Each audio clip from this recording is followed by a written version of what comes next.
Hey zusammen und herzlich willkommen zu einem ganz kurzen Video durch Demo 3 und Sioda. Genau. Hallo!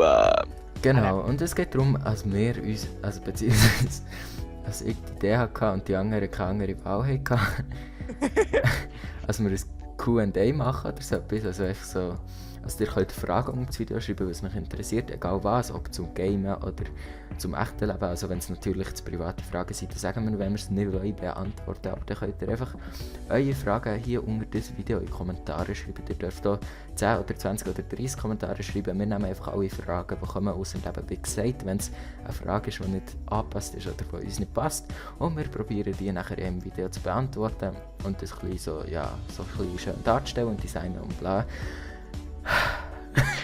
Selbstverständlich ist das Ganze nicht anonym. Eure Namen werden direkt an die Polizei weitergeleitet und so weiter. Und NSA bekommt natürlich auch alles mit und mit dem Gut. würde ich sagen, schreibt Das ist schon möglichst gewesen. viele Kommentare drunter und tschüss da.